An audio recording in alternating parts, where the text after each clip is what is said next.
Hello everyone, welcome to this presentation. Let me introduce myself.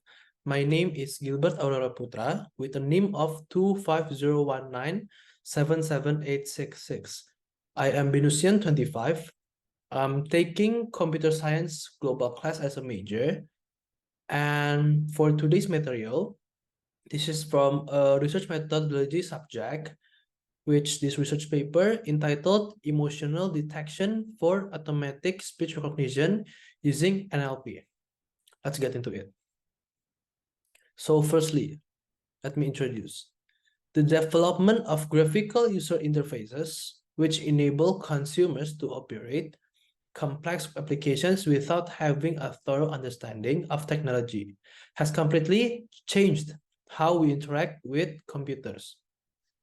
Especially for those who need visual aids, automatic speech recognition, a branch of natural language processing, has a great deal of potential to aid those with disabilities. However, the current text generation algorithms still struggle to generate adaptable and undetected text output for different speech patterns, accents, and slangs. Systems that predict prosody can make written material sound more expensive and natural.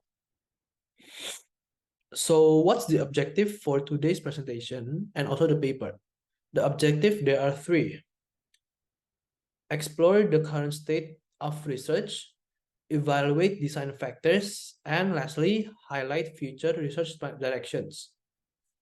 So what's the motivation of the paper? ASR is required to have emotional detecting skills in order to enhance communication processes. The text output from traditional ASR systems usually lacks sophisticated understanding because they frequently neglect emotions. The paper addresses the integration of NLP techniques and GUI development in order to efficiently recognize and comprehend emotions in speech. By providing users with quick feedback and emotional content, the research study aims to enhance emotion-aware ASR systems for a variety of domains and applications while fostering dialogue.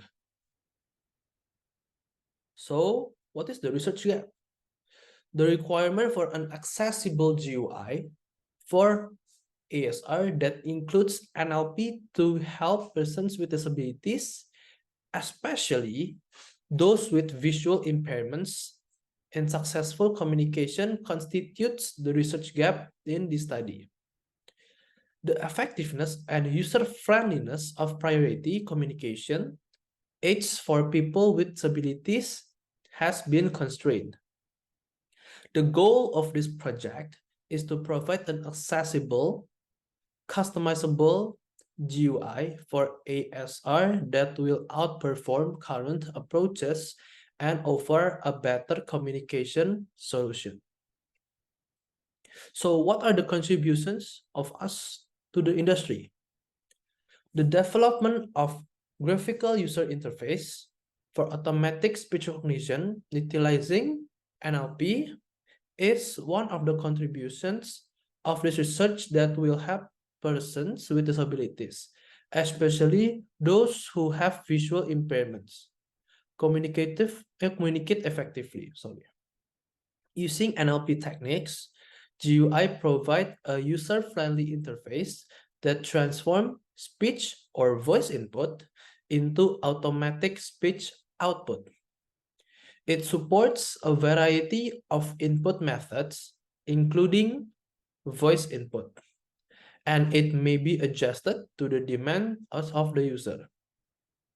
The purpose of this paper is to enhance current techniques and offer a more user-friendly and adaptable communication solution. So for this part,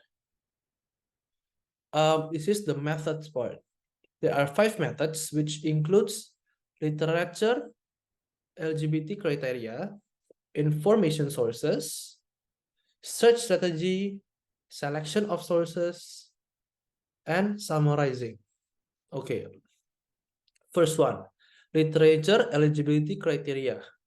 Between 2019 and 2023, all pertinent materials, regardless of the type of study, was identified along with reviews, editorials, and other relevant gray literature.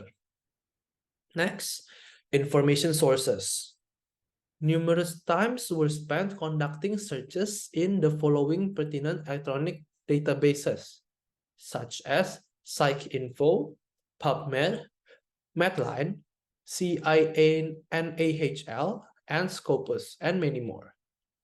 Next, search strategy. The most common abbreviations and names for automated speech recognition systems, as well as well-known research initiatives creating ASR for dysarthric speech, which is a sickness or disability that people are undergoing in the speech disability world. Next, selection of sources. We conducted a literature screening to determine whether the study met the criteria for the scoping review based on the description of ASR and how it relates to people with disabilities using NLP. Next, summarizing the sample provided with Joanna Briggs Institute Methodological Manual has been changed to create the data extraction proforma, shown below, which will gather relevant data from both peer-reviewed research and gray literature.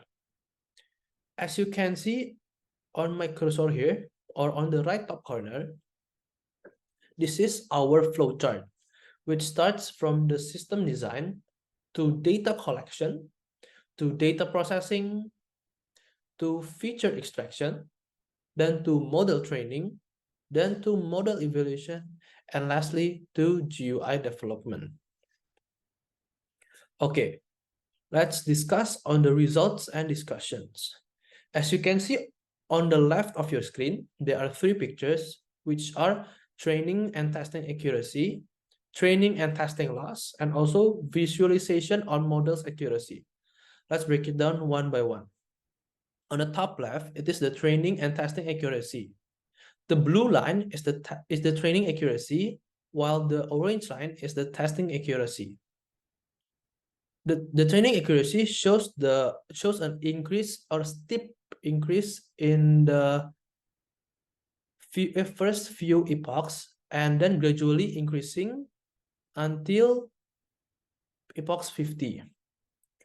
From the testing accuracy, we can see that it starts above 0.4 and it has a steep increase in the first few epochs, and then gradually increase, but very slowly, slightly increase through the until 50 epochs. Next, let's go to the training and testing loss. As you can see, the blue line is also the training loss, and the orange line is the testing loss. For the training loss, there are a steep decline in the first few epochs and gradually have a constant decrease in the epochs until it reaches 50 epochs.